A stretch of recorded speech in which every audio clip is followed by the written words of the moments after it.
we started measuring how much money we're giving out rather than how much money we're retaining, right? So not that I don't want to retire, not that I don't want to take care of my son, but so we set, kind of an audacious goal of giving out $1 million over our lifetime.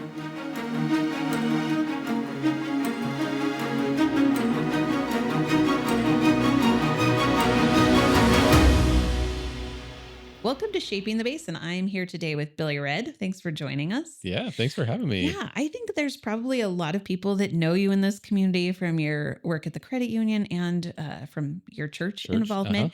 But you have something really crazy going on. You're trying to give away like $1 million or something. Yeah, not that I have $1 million, but I'd like to give away a lot of money. Yeah, Yeah, yeah. tell me about this. Give us the rundown. Okay, so I have always our family has always survived on one salary, right? So my son is special needs, and so my wife is a saint. She's been at home with him for 23 years now, being his sole provider, and so we have always operated kind of on the edge of the federal poverty level, like just above it, just below it, and so we being the smart man that I am, I went into ministry as my trade to survive on one salary, which of course does not give you a whole lot of money, right? You don't make much money, and so um, we have never earned very much money, but we've always thought, oh, we need to be giving. We need to give, and so we've always kind of had a plan for that. Well, I've shifted my career working at the credit union now, and so making a little bit more money. And so we really set some goals for ourselves, like for retirement and being able to take care of our son for the rest of his life. And we got like really focused in on these goals and honed in on them for a couple of years. And I realized at some point, like that's not really us. Like that's not who we are.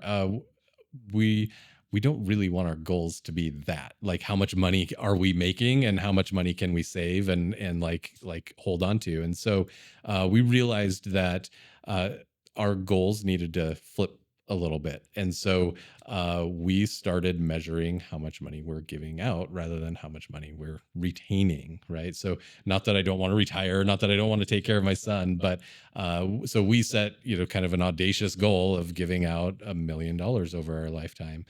So right now we're somewhere around $70,000. So we're a ways away, we're not even at the 10% mark, but I think we can get there. Yeah. So you've given away about $70,000 Mhm. in what period of time? So we went back as far as we could tell, keeping track for tax purposes or whatever. And so we went back as far as we could tell, but most of that's really been in the last couple of years. Yeah. That's pretty cool. I do want to talk about that a little bit more, but I think it's interesting that your family figured out a way to do it on one income because we talk a lot in the world. There's a lot of talk about how that's just not possible. Yeah. Can we talk about that a little bit? Yeah, sure. How did you do it? Give us some Yeah. tips. Right. Rice, beans. um, uh, you know, it honestly takes a village. Like we would not have been able to do that without help from friends and family. Not that people were just like handing us money, but we were able to have a cheaper house payment. We had some family that helped us out there, and but we did live as inexpensively as we could. We didn't buy a lot of Christmas presents or birthday presents. We didn't go on vacations. We survived on as little as we could, and we took every side job we could possibly find. So it was a lot of work to survive in that space. Sure. Yeah. But you prioritized those choices for your wife to be able to be home with your Yeah, kiddo. absolutely. Yeah, we wouldn't. There was no choice for us. So yeah, we made it work as best we could. We also depended on the generosity of some of the nonprofits in town, some of the government programs out there that help people that need the social safety net. So we are very willing participants in giving back to those places because we benefited from them when we needed them the most. Are there any things, obviously you're making a little bit more money now. Are there any things that you were doing when you really had to crunch down that you still do today? I'll give you an example. My sister actually made the decision years ago for her to stay home, Mhm. and she would rent the movies from the library because they were Oh, yeah. free, Yeah, and totally. she still does that to this day, and they make a lot more money Yeah, now. yeah. So We don't pay for any streaming services. Our cars, we've only bought cars in cash. So yeah, we still live pretty frugally. Our house payment is still really low, thankfully. So yeah, we do our best to still stay living as cheaply as possible. Now, we do go on vacations every now and then now that we've got a little bit more to spend, but yeah, day to day, yeah, we're for sure not spending a lot of money. did you ever have to remind yourself why you were making, like, did you ever get frustrated and just remind yourself why you were doing it? Oh, I think yeah. about that. Yeah, totally. So, like, I have so much respect for people who work in nonprofits, and in our churches. They are, they are doing it because they love it, or they love our community or the people that they're serving. Uh, every one of them that I know of does not have an abundance of money, right? Their salaries are not increasing like everybody else's salaries increase. And so, yeah, I just have so much respect for those people that are working in those situations. And yeah, and while I was in ministry and on the mission field, that we did it because we loved it, Mm. because we loved the people that we were serving. And so absolutely, that's uh I don't know that I needed lots of reminders, because that was our choice. Mhm. We chose to be there. I Yeah. love that. Were you raised in a really generous family like that? Yeah, absolutely. Tell me Yeah, about yeah. growing up. So I remember, I don't know why this sticks out to me. I remember going to church one weekend and my dad pulling down chairs for somebody who was standing in the back. And it's like just the most simple thing, but for whatever reason that always stuck out to me. And yeah, my parents were generous people. My mom was a firm supporter of our local food bank. In fact, when she passed, that was, no flowers, no gifts, nothing, like give money to the food bank. And my dad is a very generous guy here in town as well. And yeah, for whatever reason, I've always associated the money and the actions as well. Like those go hand in hand. Yes. You can't just give dollars to organizations; they need help too. Yeah. Yes. So tell me, do you have an example of something you've done where you've helped in that way?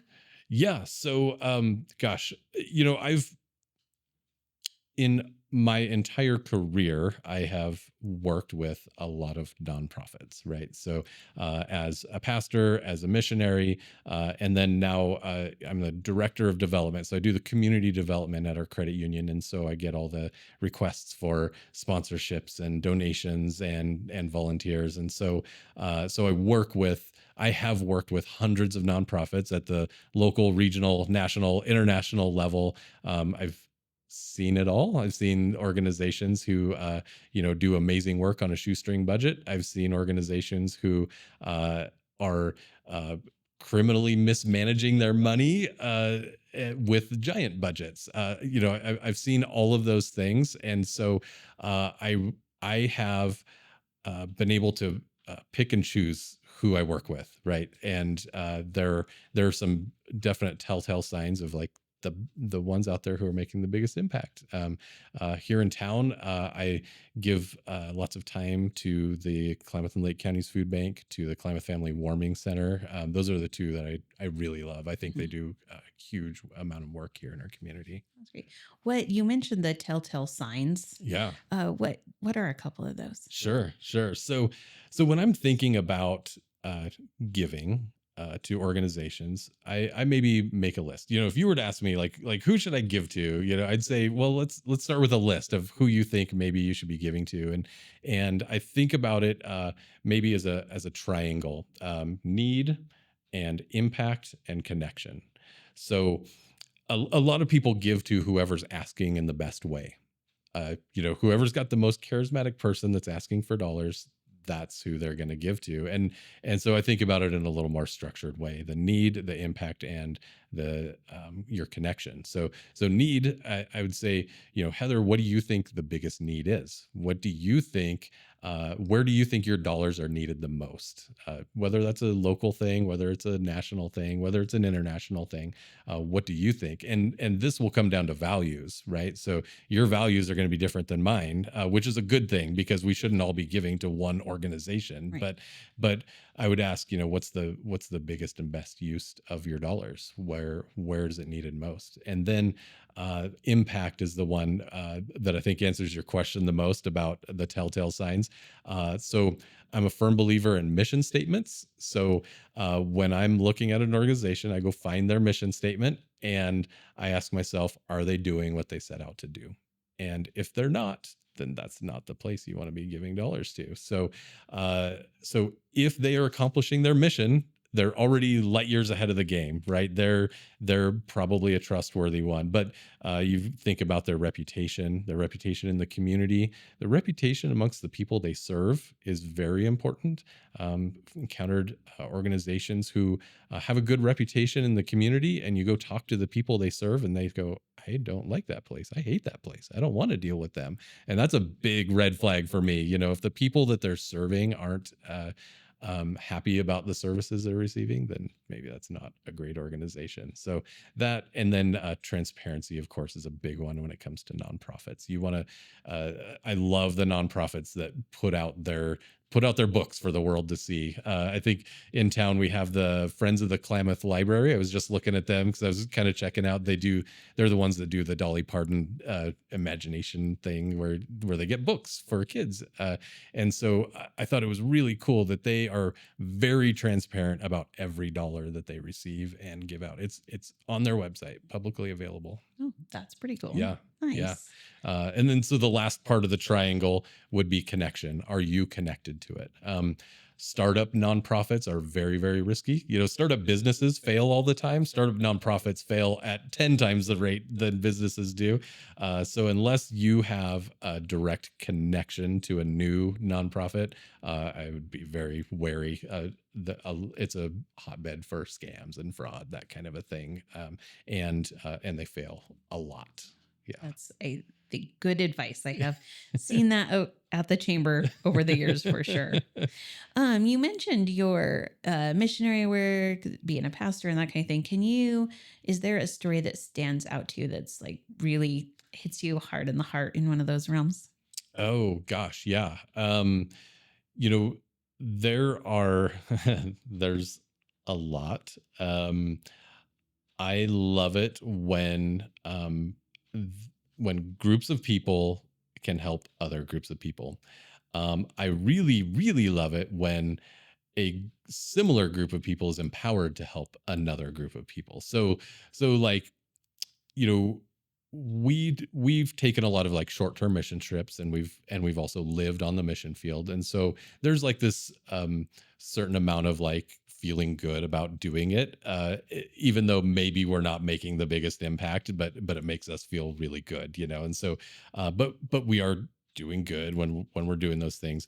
The really cool thing is when a group of people can come and like teach a skill or a uh, teach or encourage other people to help each other.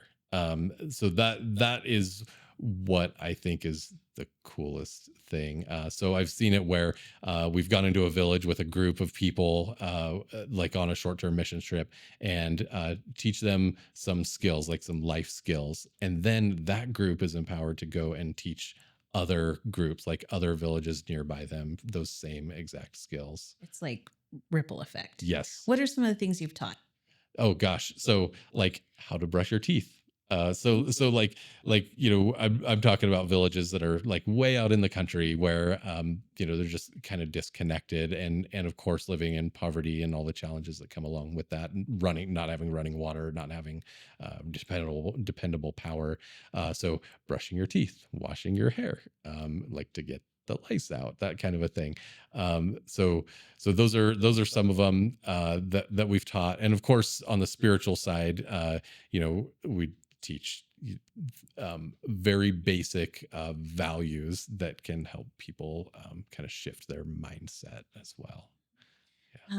Shifting mindset. I like that. Tell me what are some of those values that help people in that situation? Yeah. So, uh, especially so people who are living in poverty have a massive amount of stress on their life. I know this from the little amount that I had lived in poverty, but so I know that firsthand. But I also know that from studies, people in poverty live way fewer years than the rest of society does in every society, not just in the U.S. So people who are in poverty have stress on their life from almost every decision that they have to make. They're having to make hard choices. Do I get groceries or do I pay this bill? These are the kinds of stresses that they live with. And so when you're under that kind of a stress, there are a whole lot of techniques out there to help you shift your mindset a little bit, because people will have a tendency to fall into a victim mentality, depression, um, just viewing the world in a very cynical way or as out to get them, or they will never ever get out of the circumstances that they're in today. And so being able to teach people methods and ways to think about their life in a little bit different way is very valuable to people that are living in that stress, that day-to-day stress, and just encouraging people that it can get better, it will get better. It's easy to get lost. Don't know which path to take, what to post. In the social media jungle, video is king. Your kids are obsessed, your customers are addicted, we're all hooked, and social media sites prioritize videos. So when you're ready to stand out from the crowd, reach out to 40 Deuce Films. Feeling over everything. Yeah, that's awesome. So I love that just that's in your nature and that you and your wife are so connected to it that this is what you've decided to do, give away $1 million. So now let's talk a little bit about how you're doing that. You've already given away about 70,000. Is Mhm. that like primarily through nonprofits? Tell me how you're giving it away. Yeah, that's exactly it. So we don't have like a firm plan, like we're going to give X amount away every month, but we are regularly every month. It does seem to be that's how it's happening. It's kind of like once a month something comes up and we go, huh, should we be giving to that thing? And the answer has been yes, more often than not. So mostly nonprofits. Some of it we're giving just to people personally. We're not big into loaning people money. I think that's a recipe for disaster, So friend or family is asking for money. My advice is always say no to the borrowing. But if you've got the money to give, it's okay to gift that money and not expect anything in return. So yeah, borrowing's a recipe for disaster for relationships. But yeah, primarily nonprofits, and nonprofits because their nonprofits have some degree of accountability. Right. So I want to know these are my dollars, and I feel responsible for how I'm giving them out. So I want to make sure they're going to the places that are going to use them the best and do the things that we care about. Now, once I give them, it's gone. It's out of my hands, right? I can't.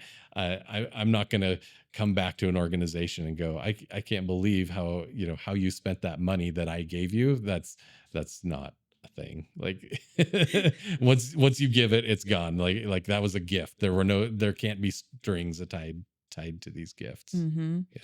Um, are there certain Well, you mentioned the food bank. So it feels, and you mentioned that a couple times. So it feels like Yeah. making sure people have food to eat is something very important to Yeah. you. Yeah. What other kinds of things are important to you? Yeah. So for me, I kind of look at our community and go, okay, what are the biggest needs? If I'm driving around our community or talking to people, what are the biggest needs? And I think that the biggest needs in our community are probably obvious to everybody, but just in case they aren't, it's food insecurity, it's houselessness, and mental health. I think those are the three big areas. I would say a close fourth would be education. Improving our education here. I think those four things are, in my mind, those are the biggest needs in our community, and so those are the things where my dollars are going to go.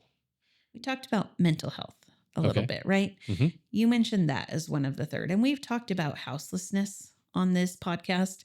We've talked about a little bit about food insecurity, although you make me realize I probably need to get the lady from the food bank on here. That'd be an interesting Yeah, conversation. Lori, she's right? awesome. She is, and she's got some really great energy around it. Nikki was fantastic. hmm But mental health is not something we've talked about a whole lot. So, what kinds of things, thinking about the work that you're doing, what kind of work can you do that helps with that mental health part of it? Yeah. So, it's not like I'm qualified to be a mental health counselor. I don't have the training for that or anything. But for instance, this year, I kind of got with my family and said, "Hey, we're going to give $1,000 and do a scholarship through the Klamath Promise for somebody who's going to go into the mental health field." This Klamath Promise is already set up. They give away thousands of dollars every year, and this mental health thing is a huge need in our area. So the hope is that we put more dollars into people being trained in mental health fields, then we will have more qualified people here in town. And so we actually I think our scholarship ended up being $4,000, and so I got some of my family to go in on it with me, and then KBBH stepped up and said, "Well, we'll do the same thing." So they also gave $4,000 in scholarships at the same time. So just stepping out there and putting your money where your mouth is. I think like other people will do the same. They'll follow suit as well. Leading Yeah. by example. Yeah, and that's a big reason why we kind of as a family decided to talk about the goal to give out $1 million, because it's kind of a weird thing. Okay, yeah, we want to be giving, but like it's a personal thing. So why do we talk about it? It's the only reason we talk about it is because we found that people get encouraged and inspired to give their own money as well. They reevaluate what they're doing with their finances as well. I feel like it can be easy to get a little bit sidetracked on your goals and stuff unless you're talking about them all the time, Yeah, right? that's And you're- true. and Helps you're to keep considering me that. like in line as well. Yeah. Yeah, and keep Mhm. making the decisions that are aligned Mhm. with that goal. Yeah. And is that $1 million like over your lifetime Yeah. or okay? Yeah. That's Yeah. exciting. Over our lifetime. So myself, my wife, and my daughter, who is 24, we kind of we met about this. We do family meetings on Monday nights, and so we met about it, and we decided, okay, this is our goal within our lifetime. So by the time my daughter passes, we'll have given away $1 million. Okay. And your daughter, Mhm. does she get really excited about this? Does she Yeah. speak up about her Yeah. opinions? Oh, yeah. Yeah. And they're different from ours, which is Oh. really cool. So she cares about some things that I don't really care about, but she gets a big say in how we give this money out as well. And it's cool to watch her, research organizations and kind of come up with her own reasoning for why we should be giving to certain places. Do you feel comfortable sharing what she's passionate about? Yeah. So, for instance, I feel like the human need is like the biggest one. She really likes animals, Huh? so she wants to give to animal shelters, and I'm like, that's not something that's like at the highest need for me, but I'm so thankful that there are people who love and care about animals. I love and care for animals, but I just feel the human need is higher, and so it's really cool. I think that people have on their needs assessment, they see different things that I won't see. Like I said, we shouldn't all be giving to the same one organization. There are other needs out there. That's cool. Have you found any areas where her desire to help animals and your desire to help the human need have connected? Well, so yeah, solid ground equine therapy is like a really good one. The other one that has just come up recently that we've been considering giving to is the Badger Run, the wildlife rehab. They take care of sick birds and badgers, whatever else other kinds of wildlife in our area, and people will find these animals on the road, and they need something to do with them. People have big hearts, so they don't want to just leave the animal to die. I'm a hunter. Out in the wilderness, in my mind, circle of life. But people have big hearts. They want to help these animals, and so I think that it helps people feel good, as well as gives those animals a chance at second life, I guess. Those are both great organizations too. I was thinking too, because I hadn't been around it much. I just took a gentleman fishing that was completely blind. My husband and I took Oh him wow. fishing, Uh-huh. and in that he kept asking me to describe everything. It was a really cool experience for me Yeah. to be there. But we got to talking about his really cool dog, Okay. and I was surprised how much service animals. So that's All the things he yeah, it was kind does. of interesting what the dog does, but also the amount of training and how much those service animals can cost. I don't know. It just made me think.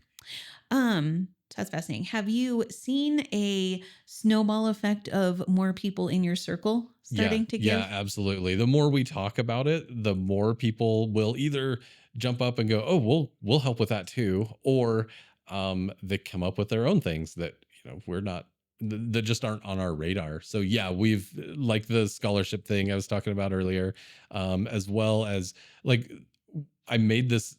We made this whole decision at while I was at a conference, and so at this conference, it was the weirdest thing. I was given this Taylor Swift painting and a Michael Jordan painting that were probably worth quite a bit of money, but I decided, okay, we'll give them back to uh, the nonprofit they were trying to raise money for. They were going to auction a few other paintings off as well, and so um, those paintings were purchased by other people who were going to take them back and raffle them off at in their hometown for their local food bank. It was the food bank in Austin, Texas, is where this was happening. So they were auctioning off some of these paintings in Austin for their food bank. So some other people bought the paintings that I gave back, and they were going to take them and auction them off in their hometown. Okay. So yeah, really cool to just watch that effect of talking about it and other people jumping on board. So I'm really hoping that this also like causes Yeah. people to examine what they're doing with their finances, what their goals are. Yeah.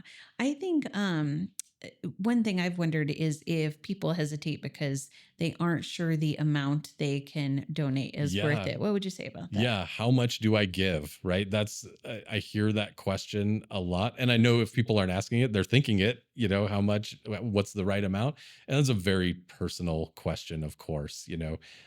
So like for us 20 years ago, when I was making less than $1,000 a month, like that amount was much smaller than it can be today, of course. At the same time, I think the answer to that question though is give until it costs you something. Like it should cost you something. So if it doesn't cost you something, you haven't scratched the surface yet. Mhm. So if you have to give up something, if it's going to cost you something in your life, I think that's the right amount. Okay. I think that's a great place to end with. So we have the Im, impact, the need, impact, connection, Uh-huh. and then give until it costs you a little bit of something. Yeah. But I don't want to put words in your mouth, but you'd probably say you're going to get more back, right? Like just in the feeling. Oh yeah, absolutely. Right. So we have, I think that we have a moral imperative to give back to our culture. I was born and raised here in Klamath Falls. I am a recipient of all the good things that have come out of this community. It was this community was built by other people, and I'm reaping the benefits of that. I didn't build the roads here. I didn't build the infrastructure. I didn't build my house even, but so other people did, and I'm a recipient, and I'm able to use all of those things. and including the social safety net when I needed it. So yeah, I think we all have this imperative to give back to our community, make it a little bit better. I love that.